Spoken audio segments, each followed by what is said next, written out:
have a very important topic to talk about today. I actually want to thank you guys for the support on my last video. After I put it out, I got so many negative responses. And not from people on YouTube either. I got so many negative responses from a lot of the people that I know in the music industry. It was actually rather interesting because a lot of the times people were hitting me and you could kind of tell that they had yet to watch the video. This is exactly why I made the video. And that actually leads me to today's topic. FOMO, the fear of missing out. Being in LA for 4 years, one thing that a lot of people talk about out here is like networking. I have to be real about this topic, and I have some things that I want to say pertaining to the topic. And I think it could actually help a lot of you today make better decisions as you're navigating through the music industry. But yeah, let's talk about this fear of missing out. Quit attaching the vibe of missing out to networking. Quit attaching the vibe of missing out to succeeding. It's like people always feel pressure to attend events or to connect with like people just to keep up. Why do we have to keep up? That's how you get stuck in the rat race. And what's the company you're delivering for?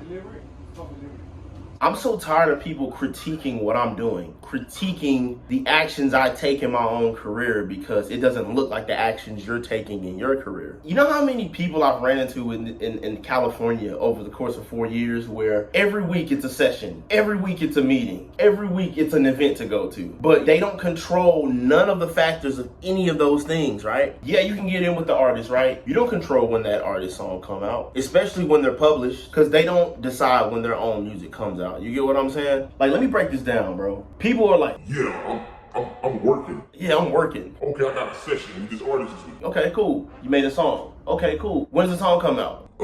This artist don't really have favoritism with the label right now, so maybe it may not come out for 3 years. Okay, what else you gotta do? Oh, I got a meeting with this executive. Okay, a bunch of back and forth. Oh yeah.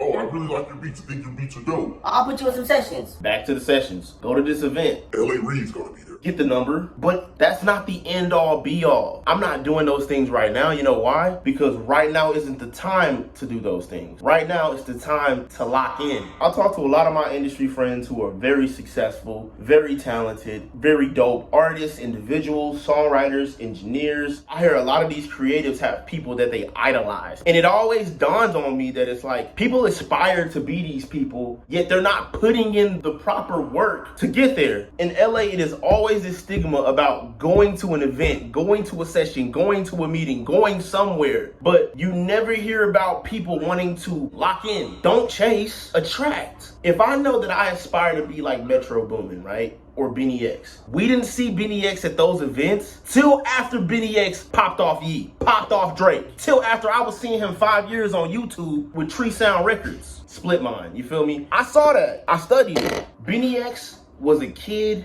in his own world doing his own thing, making those goofy memes he was making, dressing how he wanted to dress, making the type of YouTube content he wanted to make. And all of that encompassed his brand. That's why we now have $1 billion Benny X, you feel me? The guy who everybody wants to be. Benny X locked in. Metro Boomin wasn't going to no clubs. Metro Boomin was locking in, bro. He was with Gucci Mane. He was with Future. He was in the studio. He was worried about his vision. And when you got a vision, you gotta execute your vision. People think networking is about meeting people and getting contacts. No, it's about offering value. And offering value is not just saying, Hey, my name is Potillo. I had a baby Keem placement in 2019. if I have no leverage or I haven't attained anything, then what is the point? Well, that's where you meet people, and you never know if you don't go. Well, let's say I'm going out to an event, right? And I meet some dope artists and I want to get in with them. I don't even have a studio to link up with them. Y'all think I'm gonna bring these people back to my house? Absolutely not. It's LA. Y'all can't trust nobody out here, you feel me? Yes, you can network. Connecting is one part, collaboration is another. When you go out and you meet the people, that's you connecting. How do you seal the relationship with you and that person? What's the game plan? How do I tie this all together to benefit me? How do I tie this all together